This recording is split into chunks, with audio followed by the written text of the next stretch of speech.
in the coming weeks that I want to make you all aware of. Friends, we're at the last session of our Center for Christian Studies series on faith and AI. And I am delighted for our big final bash to introduce our guest for this week. And I'm particularly delighted because the original plan was that we were going to have to talk to our guest on Zoom. But as it worked out, he needed to be back in Oregon, so we have him here with us. And this is a wonderful opportunity for us. Let me do the formal introduction before I do the informal introduction. Dr. Randall Reed is professor of religious studies at Appalachian State University, where he specializes in the intersection of religion and technology, particularly artificial intelligence. Dr. Reed's recent research explores how technology influences religious institutions and culture in general. He has published extensively on topics ranging from biblical studies to the future of religion and AI. His current work examines the religious implications of AI, including studies of GPT-2, theory of AI and religion, digital Jesus, we'll have to hear about that, and home AI devices. His forthcoming book with Tracy Troughton from Routledge, Artificial Intelligence, Religion, and the Construction of the Special, Meaning Making in the Digital Age. Doesn't that sound interesting? It looks at the way AI is becoming a central part of our culture, reframing our understanding of areas from art to relationships, from education to concepts or work. At Appalachian State, he was the 2024 College of Arts and Science Teacher of the Year. Congratulations. Yep. And he leads research groups exploring the intersection of technology and religion while maintaining an engaging teaching presence. All that is very impressive, but the most impressive, of course, is that he's a native Oregonian. We are delighted that Randall Reed can be with us. And sorry? Yes, that's another claim to fame that we should acknowledge, and that is he's a son also of this meeting. Randall Reed is Sherry Cole's son. And so, whom we miss as a regular presence here, I must say. So, Randy, thank you for joining us. The way that I often like to begin our conversations is to ask this question. In terms of your being a theologian looking at AI, what would you say you're the most hopeful about? And what would you say you're the most worried about? Okay. Well, thank you first for inviting me to this. I'm always happy to talk about artificial intelligence, and it's been this area of work for me for a while. I guess I would say the thing that I'm most hopeful about, to start there, is what Dario Amodei, who is the CEO of Anthropic, which made Claude, one of these AIs, is sort of like ChatGPT. He talks about the compressed 21st century. One of the things he talks about is that in terms of cancer research, we've essentially been kind of chipping away at cancer about 2% a year, right? And so by the end of the 21st century, we will have defeated cancer, right? But he predicts that with the advent of AI, we'll actually be able to compress what was 100 years into somewhere between 5 and 10 years. Because the advantage of having a super intelligent AI, basically having a sort of unlimited number of Einsteins at our fingertips, is to be able to really address these problems of climate change, of disease, he thinks income inequality is one of those sorts of things. So I have hope that he could be right about these sort of things, and if he is, then I think that we could see a significant change for humankind for the better in in a very short period of time in our lifetimes. What I'm most concerned about is, so the other day I was listening to the vice president talk in Europe about AI.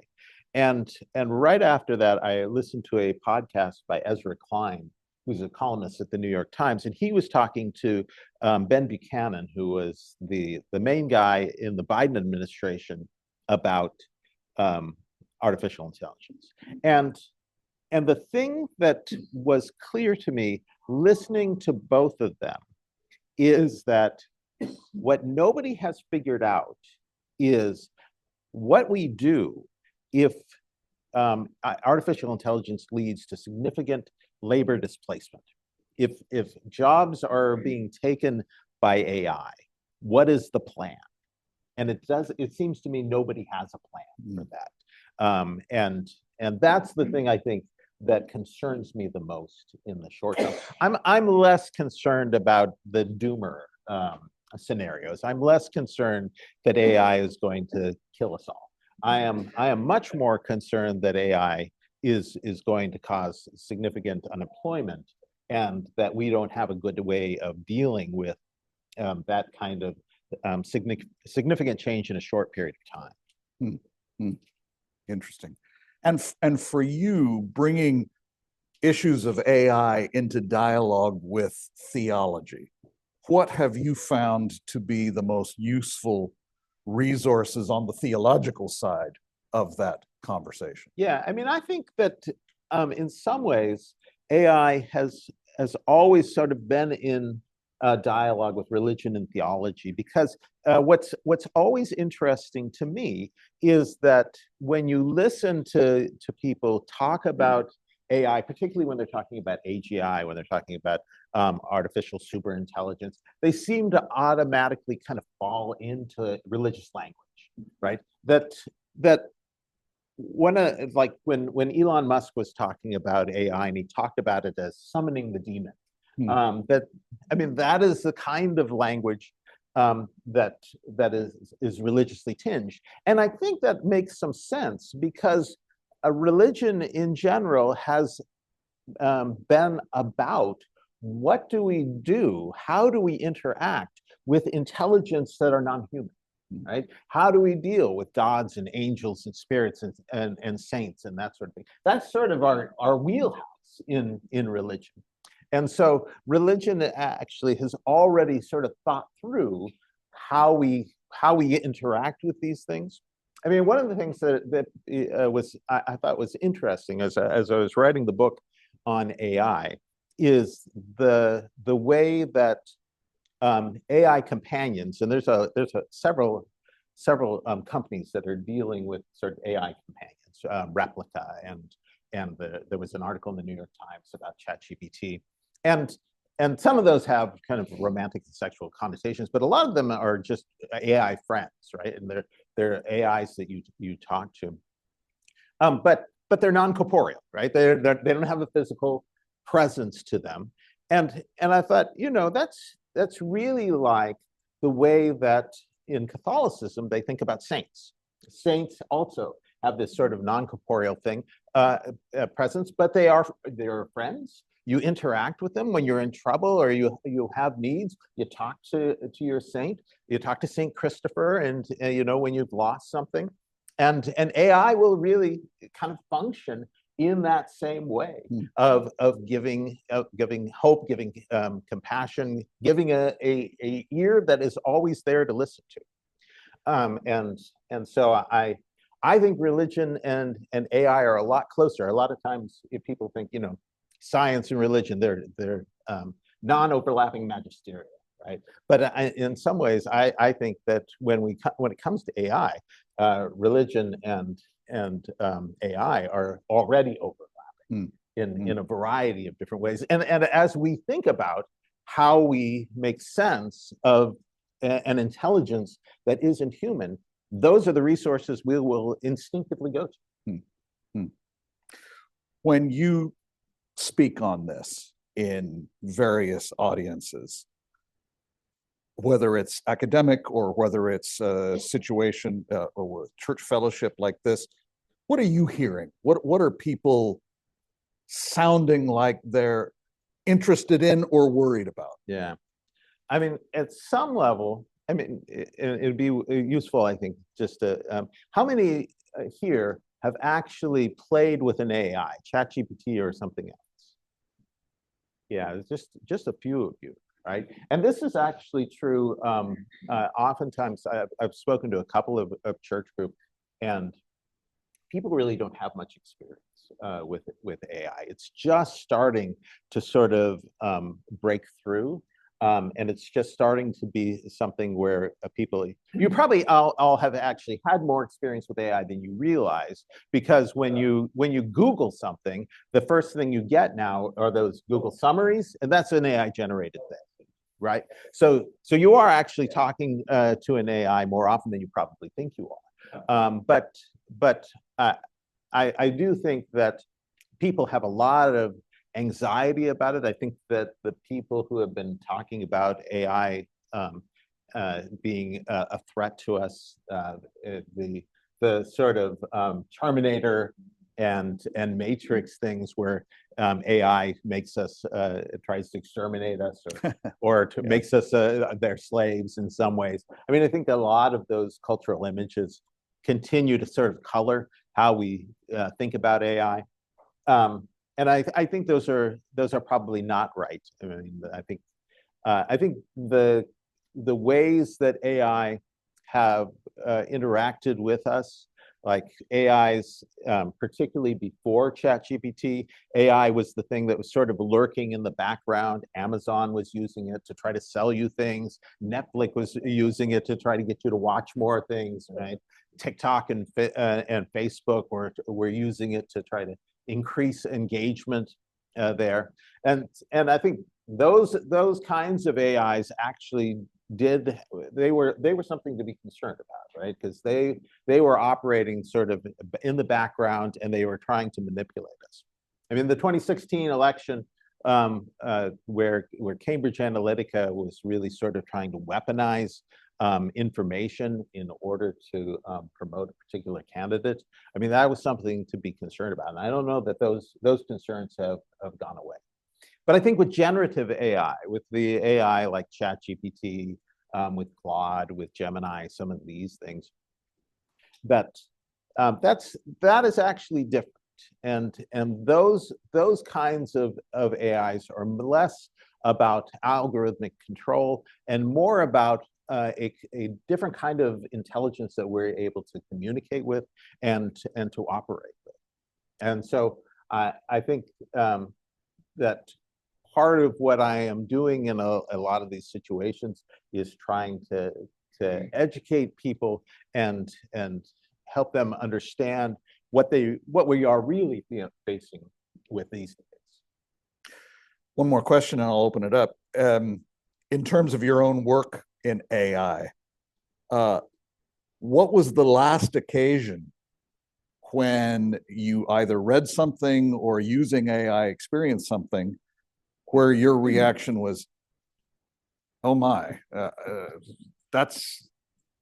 didn't expect that? Yeah. When's the last time that happened to you? So 20 minutes ago? No.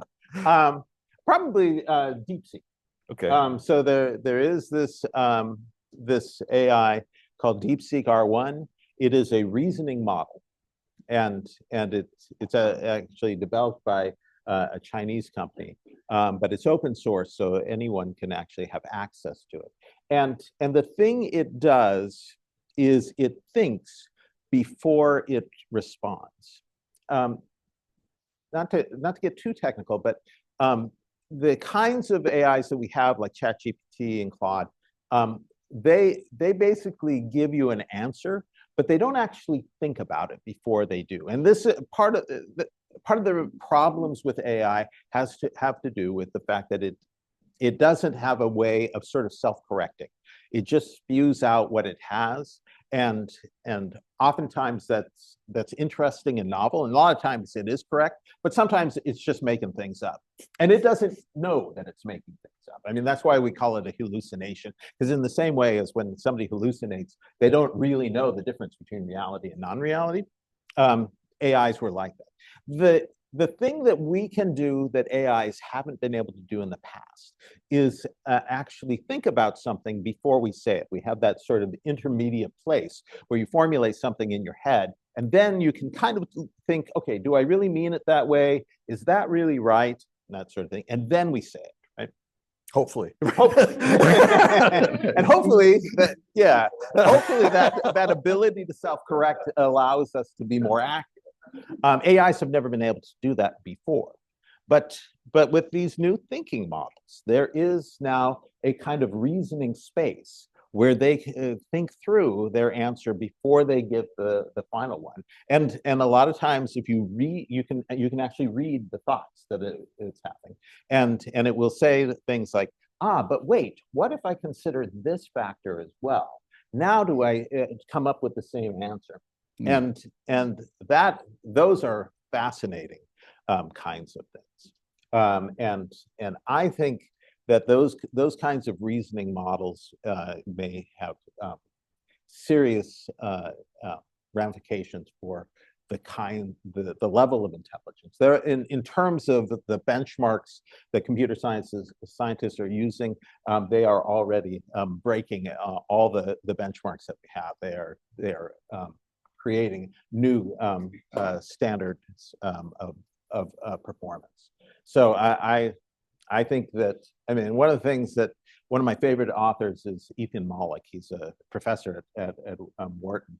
And one of the things he likes to say is the AI that you deal with today is the dumbest AI you will ever deal with. And I think that's right. I mean, AI continues in a dramatic exponential growth process. And we will only deal with smarter and smarter AIs as time goes on. Friends, questions coming to the fore? Shall we continue? Paul, go ahead. Yeah, thanks a lot. Think about Daniel's question about how to influence using AI in some ways, or even as an academician. It's been the case that, you write a book and wait for the reviews, or even on social media, people engage, what you said someplace. Are there ways of influencing using AI toward the truth, or whatever project a person is working on, to use AI to help get the stuff out there? Yeah, I mean, I think that's the more hopeful thing. One of the sort of interesting things that I have noticed on Twitter. So a lot of people who are working on AI are posting on Twitter, and usually when a paper comes out, it's first posted on Twitter before it's posted somewhere else. And Grok is the Twitter AI.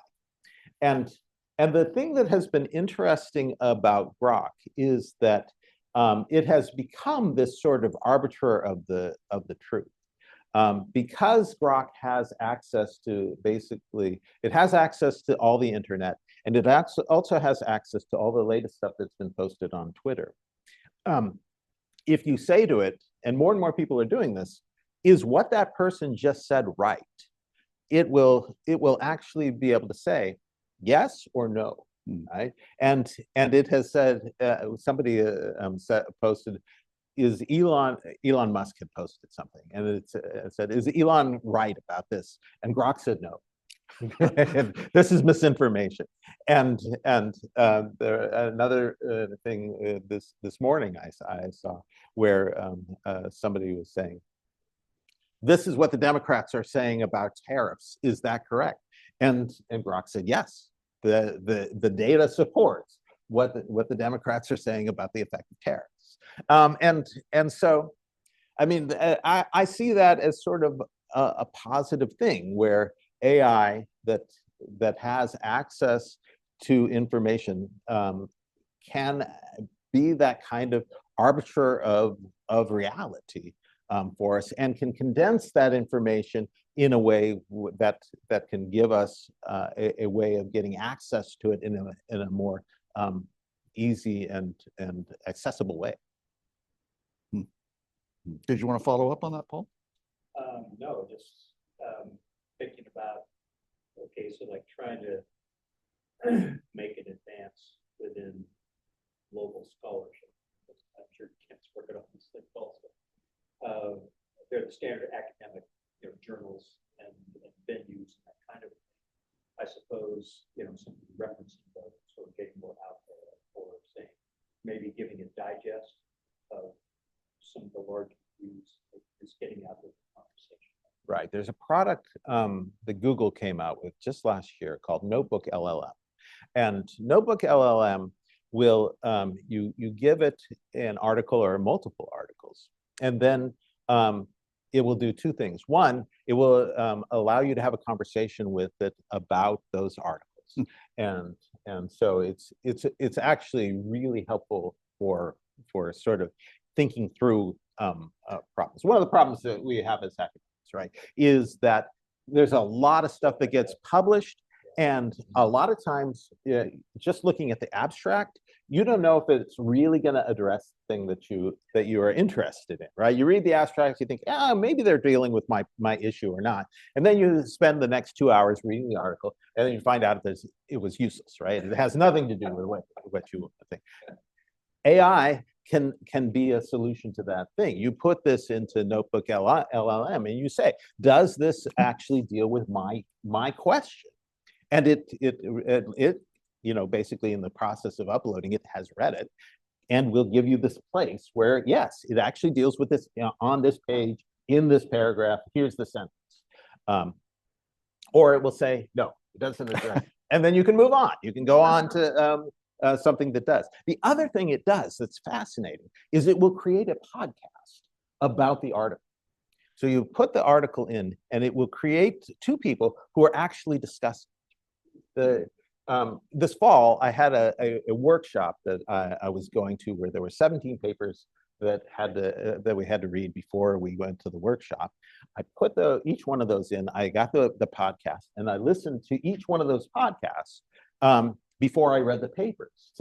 And they were accurate, and they really, in an entertaining way, got at what was being discussed in the papers. And so I think in terms of education, AI has a lot of advantages. I created an AI specifically for my classes that has a transcript of my lectures, so that after the kids hear my lecture, they go and they have a discussion with the AI about what I said. And since the AI has also heard my lecture, it can engage with them on it. I call it the AI study. And the kids say, I mean, I used to have the kids write a 250-word reflection about what the lecture is. Now they actually have a conversation, and so they actually retain it better. They actually it's more interesting for them, and that sort of thing. And what happens when it says, well, Daniel was actually wrong about that point? One of the things we've done in scientific literature is when you read something that's either in a paper to be published or whether it's in an application for funding, you wonder how much of that was written by the person you see. So we use AI to see if it's AI generated. How do you do that? Easily. You just copy and paste and ask AI. It's AI generated. And it comes back and says, well, this piece they didn't write. Well, I would warn you against taking that too seriously, because AIs are notoriously bad at being able to identify AI stuff. And there have been several professors who have used AIs to look at their students' work and then end up sort of falsely accusing students of cheating. Students, and they admit that the computer was right. The other thing is that if you use AI, that I've noticed, is a lot of times it comes back with an answer and little references at the bottom. Those references nobody in my field would ever take seriously. Interesting. So you get bad information from references that the computer has thought up. Yeah. So just because it's out there doesn't mean it's authoritative. Yeah. Sure. The bio that Daniel read, AI wrote. Is that right? I'll be straight up for it. Yeah. That's great. Interesting. I modified it, but Yeah. Dwight, you had a Last week, Stu just talked about how much energy it takes to service AI. This morning, they talked about 3 Mile Island, starting it up again. And these reactors are owned by Microsoft, Amazon, Google. Maybe the Achilles heel is the amount of energy required to run this group. For heaven's sake, people want to react. To run this. yeah. Yeah, I mean, I think there are environmental concerns that the tech companies are aware of, and they are trying to deal with through reusable resources and that sort of thing. But I think it is a problem. And I don't know that. I don't know what the answer is. I mean, I think the change to nuclear is one of the ways that they're trying to address these. And I had a very different perspective on nuclear energy in the 70s and 80s than I do today. But I don't know that this is a debate that we have actually resolved. And I think that likewise, AI companies are talking about large solar arrays, even space arrays, as a way of trying to generate enough energy. And so I think that being concerned about the environmental impact of these is something that we need to keep in the forefront. CBS News did a feature on the micronuclear reactors this morning. Just if someone's interested, they can reference that and look at it together. They've addressed some of the environmental concerns, but it's worth looking. Thank you. You got a question? How do we protect ourselves from garbage in, garbage out? And I offer, since we're all Christians here in this room, 2,000 years ago, if Jesus was born and was arriving, and we asked an AI at that time, is this man the Messiah, the Messiah? Then it would have pulled all the mainstream opinions, all the chatter. It would have asked every Sadducee and Pharisee and all their scripts and everything, and been like, well, the Messiah is going to come as a convert. He's going to lead the earth. He's going to, establish a kingdom, etc. It said all these things, and we thought that can't be Jesus. And there's a way in which, as I think we learn as we become wiser, the wiser we are, the less we speak. And some of when we go on Twitter and we go, my God, what's going on there is like, well, it doesn't take much intelligence to talk. And we end up with an abundance of incorrect things that the LLMs are then reading and pulling. How so? And not that in my own life, as I've gotten older, I retract from social media. Like, I don't want to be there anymore. The more I learn, the less I want to be there. And I feel like my opinion's not even showing up in the AI models at this point, because I have no interest in talking in a way that the AI can read. So, how do we protect ourselves? How do we arm ourselves against this notion that it knows when we don't know what it knows? So one of the things I'm interested in is teaching humanities students in particular how to use and create AIs that they can use for research. And one of the things that I do is I teach them a little bit of programming. Because one of the things that is true about AIs is AIs will generate programs, but oftentimes they will generate programs that have errors. And it's really clear when that happens, right? It gives you a program, you try to run it, and it fails, and it generates an error. And the part of I have often debated whether I wanted to remove this programming thing as part of this class. But I think one of the things it does teach the students is that AIs are not omniscient. AIs actually make mistakes. And it becomes clear in a way when you're dealing with programming that is often not clear when you ask it a question about Hemingway, right? It may give you an interpretation of Hemingway, and it's hard to know whether or not that's right if you're not a Hemingway expert. But when it gives you a program that doesn't run, you would suddenly realize, yes, this thing makes mistakes. And to recognize the fallibility of AIs, that they are useful tools and they can help us in a lot of ways.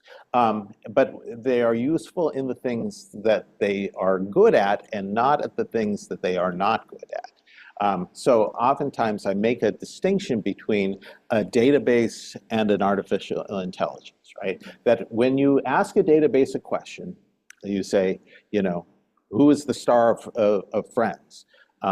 It either will say, here is what is in my database, or I don't have anything. But an AI won't do that. An AI, if it doesn't know the answer, will just make something up. And it's important to recognize that is always a possibility.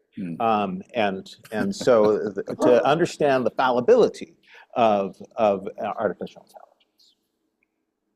I think if we do that, if we recognize that, if we understand while they're always getting better, they're always getting smarter, but this is still an unsolved problem. The problem of hallucination, that we can't just take what they say as true. That it's trust but verify, and that's what we need to teach. That's what I want to teach my students, and that's my message to really anyone who's dealing with AI. Homo curans, that's Yeah. wants to curate. Eric, your question raises a related point, and that is that we've been talking about people of faith using the tools, and we imagine ourselves in classrooms and things like that. What we haven't yet addressed in the conversation is using AI for specifically religious discussions. And where do you see that happening in terms of asking AI which of the gospels is the first gospel? And is it going to say, well, the scholarship says it's Mark, or is it going to say something completely unexpected? That's presumably beginning. I've used it as a tool for side things. I haven't used it as a direct tool in that sense. Yeah, and it does generally. It will tell you Mark, right? If you ask it the first gospel, and it does seem to have a pretty good understanding of sort of what is the academic consensus on a lot of these things. In things that are more where there was not a lot of training data, right? Where there was not a lot of data that it was able to absorb, then you're going to get into things that are much more dicey, and there you're going to have the problem of hallucination.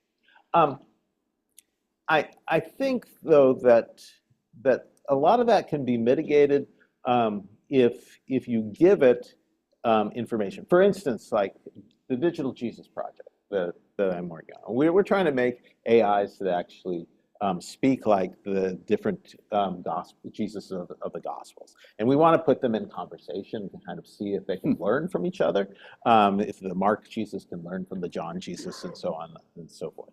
An important part of that is not to just rely on what it intrinsically absorbed when it was doing its training data, but actually to give it the gospel and say, this is the rule book. This is the thing that you're going to use to make your answers as the Mark Jesus.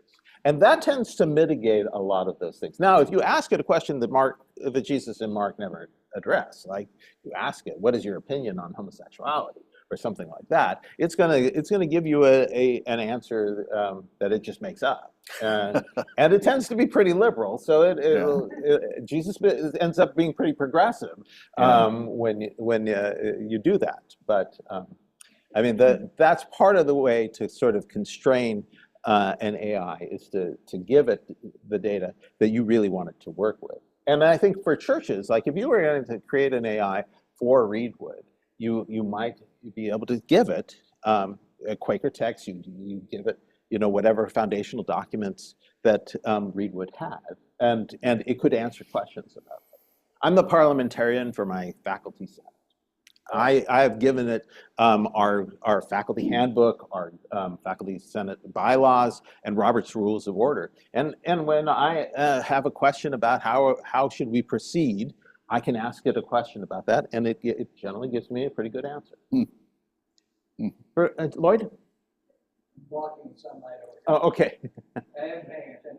All right, so lay your hand. I do have a question though about last week Daniel showed us a picture and he said he asked a guy to show him Reedwood Friends Church and there's 4 little churches. So how do we overcome that issue? It wasn't Reedwood. In other words, I asked it to give me a picture of Reedwood Friends, and it gave me just 4 random churches. Reedwood Friends. Yeah. You said that would be helpful for this time. Yeah, he thought that the AI read it as that I was misspelling it, and that it should have been Redwood Friends, and so it gave us pictures of redwood trees around the churches. But even when I said, oh, my mistake, Reedwood Friends Church, 2901 Southeast Steel, Portland, Oregon, I thought, a dead giveaway, right? And it came up with those same 4 random churches. And my reflection on that was, we're this tiny religious group, the Quakers. And, we've faced this our whole existence since the 17th century. And that is, our opinion is quieter than the opinions of the Roman Catholic Church. Right. And so you ask a theologically oriented question, you're going to get a heavily Roman Catholic informed response, which, okay, fine.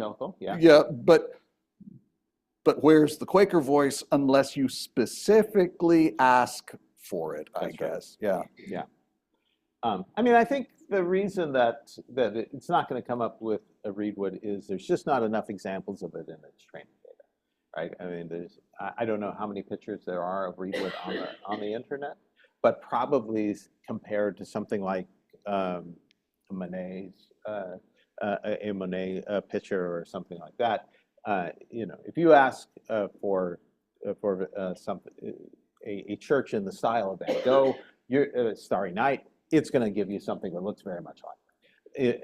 But asking for a particular, and if you ask for something like the Washington Monument or the Vatican, it's got lots of pictures of that in its training database. So it'll do a pretty good job of that. Something like Reedwood Friends, West Hill Friends, I would think would be even worse, right? There's just not enough examples in its training data to actually be able to generate that.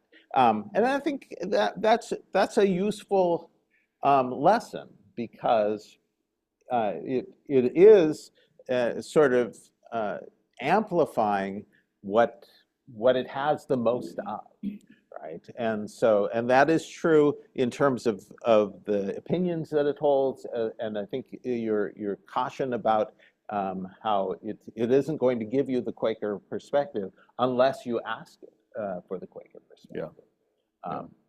So yeah. In the back? Is there one generic AI? Are there different play? If I were researching something, would I go to a certain type of AI because I would think more information had been gathered, that type of thing? Yeah, so there's a whole bunch of options now, and it's really hard to say one is better than the other. For research, the thing that most people are talking about is a thing that OpenAI just released, and I'm not sure if it's available on the free version, but it is available if you pay $20, called Deep Research. And Deep Research is this thing that if you give it a task, it will come back to you with questions to ask you to clarify exactly what you want it to do. And then it will read through all the publicly accessible stuff on the internet and produce a report. And many people have said that this report is pretty much like what you would get from if you were to ask a graduate student to produce this report. And so if you are actually interested in that kind of thing, I think that is useful. I used it to try to. I'm going to buy a new computer, and I used it to help me figure out what would be the right computer for my needs. And the report I got from it, I thought was very helpful and very clarifying. But more and more of the AIs, ChatGPT and Claude, do have access to the internet, and so you can have conversations where it will search before it tries to give you the answer. And as long as you recognize that you are the person who is in control, right? You are the person who is. It isn't the answer machine.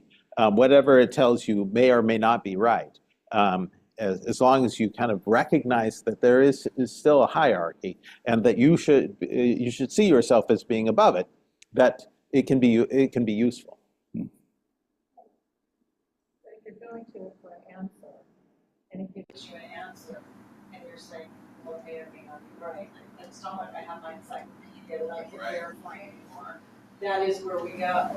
And like Paul said, sometimes it will give you citations. And it's useful to look at those citations. And if it doesn't give you citations, if you tell it, okay, do a search on this and answer me again, then look at those citations and see if they don't have the problem that you're Kent, right?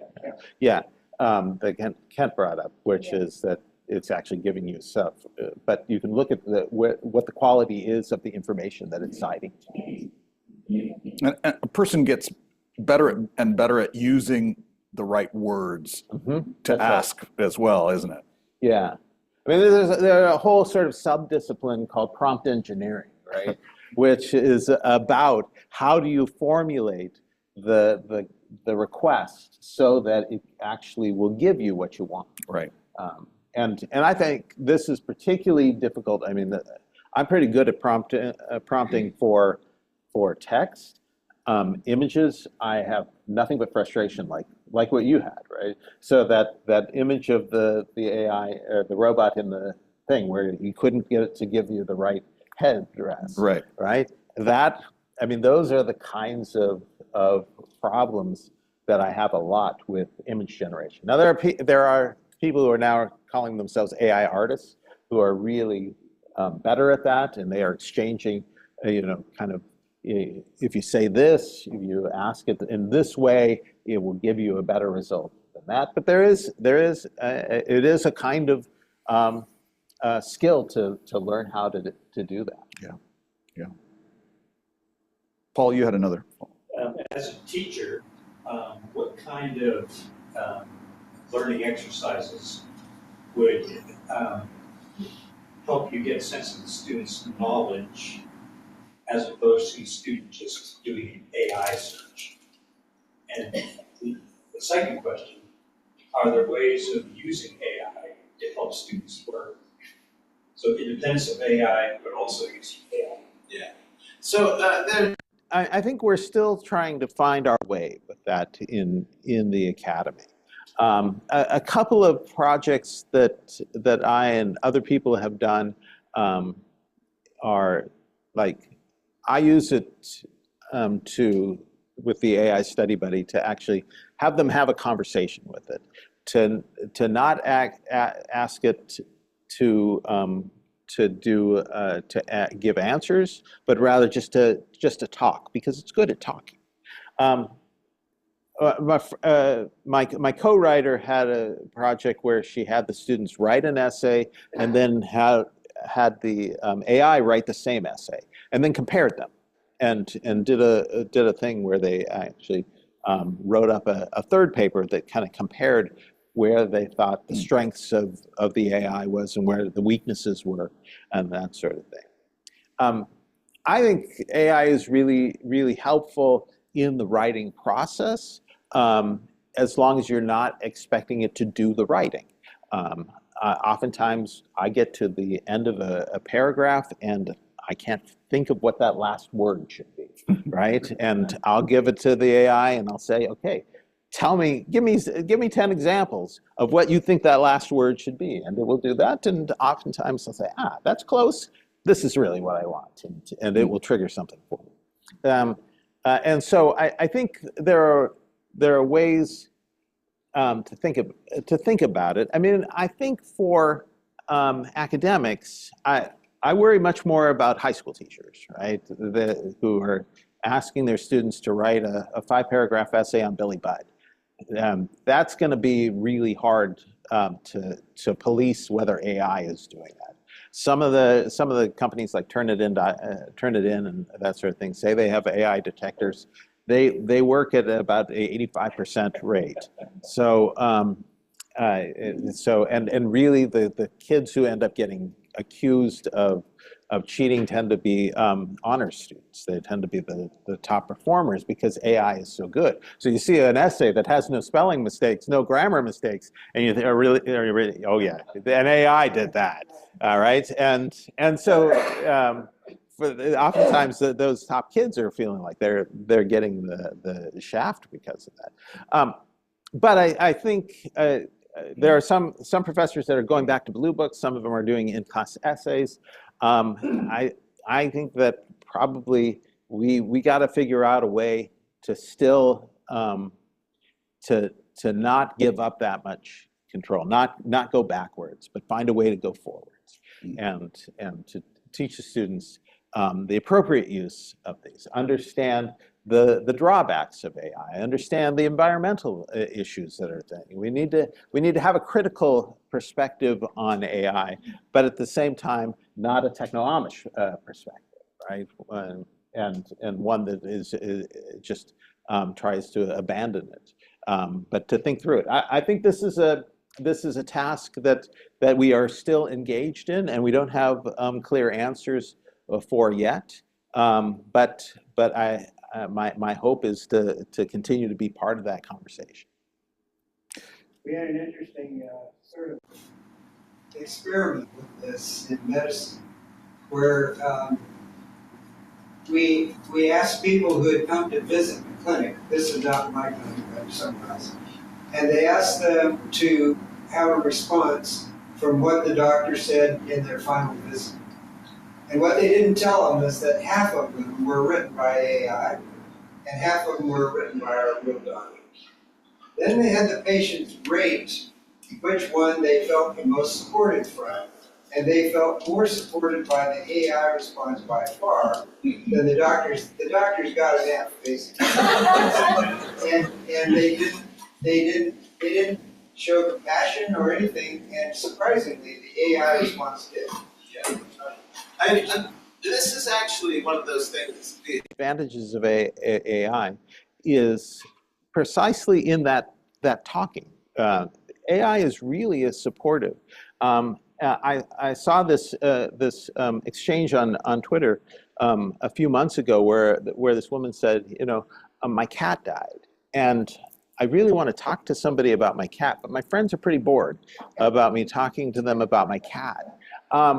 But ChatGPT will talk to me all day long about my cat, and I really feel supported by it. And I think that there's something to be said there. That's the advantage of the AI, is it has nothing better to do than talk to you about your cat if that's what you want to talk about. So is that another job loss? Yeah, right. Yeah. Irv, you had a. Yeah, we've been talking at the academic level, concerned about the societal level.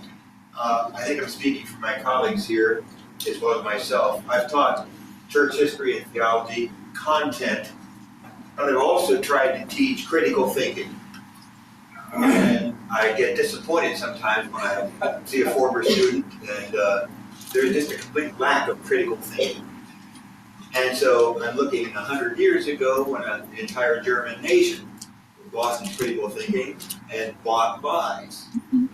And so at the societal level, now, we in our country now, we often cannot have a Democratic-Republican dialogue. But there's just a purchase of false truth or lack of truth, misinformation, and there's no foundation to have dialogue on real issues. So I'm wondering if AI can help us address that societal thing, not just at a higher academic level where we can process these things, but people learning to discern. Yeah. I mean, So I mean, I think this is a larger social issue that we're going to have to deal with, and whether AI makes this better or worse is not clear to me, right? And this is something.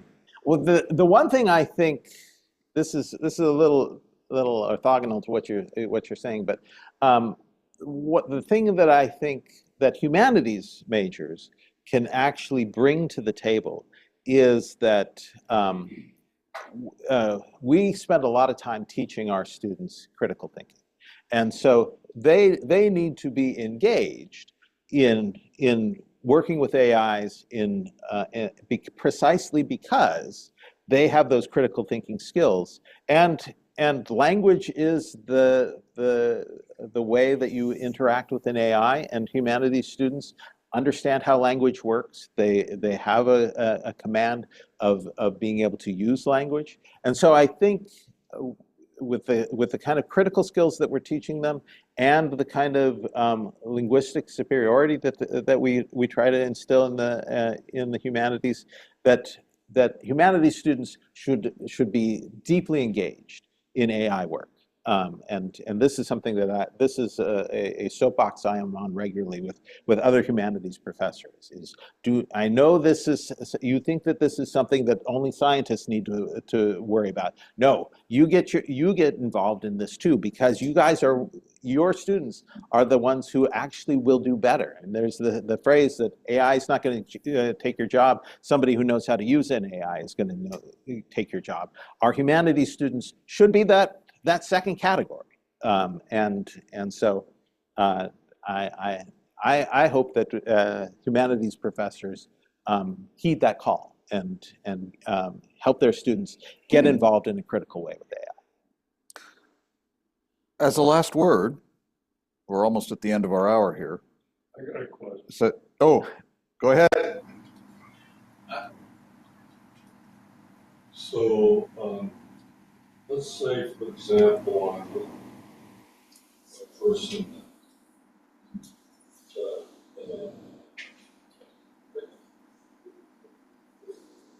I've had a number of years for the government fires me. Now, is AI capable of acts? Right now, companies they're looking at us as we turn on our computer. So, could a future company or entity where you're trying to get a job, for example, go back and examine all of your internet searches, that you could have questions all over the map that don't reflect who you are, but AI would take all these searches and say, well, this guy is a piece of work. You're out of luck or whatever, because they have it's worked that way. So privacy issues. Part. Well, yeah, I mean, they could, right now, we don't know how much Google knows about us, or because, you know, I might have a question that's really an oddball question that has entered my mind that I'm just curious about. But then that information could be used, you know, when I'm trying to get a job or trying to get a loan or you know, live my life. I mean, I think Daniel's absolutely right. These are issues that we need to be concerned about. And I think it's not just related to AI, it's related to all kinds of things. I mean, we have examples of people who have posted things on social media years ago that have come back to. So we can't stop the Chinese from creating this thing that is usable here. We can't use we can't use our values to control this. I think this is why I am actually an advocate for open source, is that I want an AI that is on my computer that isn't reporting to anyone else, and that can help me do the things that I want to do, but is in fact, you know, going to keep my stuff my own, and I think open source helps us do that. I think stronger privacy concerns are something that we all need to be active about, and so I mean, I think that those are important things that we need to be talking to our legislatures about. We need to be advocating for, and the concern that you have. I mean, there is already a digital version of you that exists on the internet that Google is selling to advertisers, and that is why you're getting different ads than I am, and then that she is, right? I mean, there is that digital version of you that advertisers know that you're a particular age or a particular perspective, and they can target you. And I think we need to be aware of that and be concerned about that. And AI is going to be a part of that. It's not the solution to it necessarily. It's just one more thing where we need to worry about the issue of privacy. I hope my AI version is better looking than me, but how is that possible? Can I pop one more in before we go? Last question for you as we wrap up. Am I correct? It sounds to me, Randall, that you're rather optimistic about the future of AI. Yes, I do have to admit to being a techno-optimist. Yeah, I mean, part of that probably has to do because I've been working with computers since I was 12, right? So I've been doing this for a long time, and my life has been where either religious studies was my hobby and computers was my job, or the reverse. And it's actually at this moment where I'm doing actually both of those at the same time. It is both my job and my hobby. And so having that kind of perspective and seeing how computers have benefited me, I have implemented them in everything that I have done, and it has improved the experience for me and for my students and for the businesses that I've been a part of. So I have a lot of optimism that AI can really be a positive force. I don't think it's a given that will be the case. I think that we need to have awareness about it and a spirit of bravery, not fear.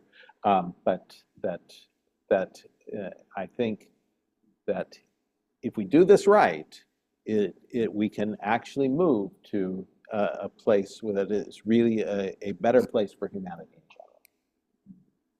I think that's a very good note to stop on. Thank you so much for being with us. Thank you for inviting me. Happy to.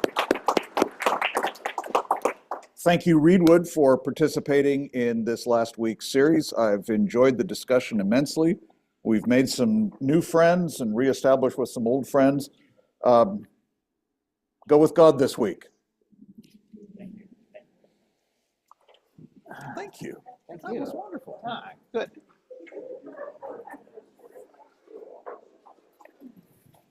Randy, I'm Irv. Hi, Herb. Thank you so much. Sure. We appreciate your mom so much. Oh, good. Yes. Isn't she great? And we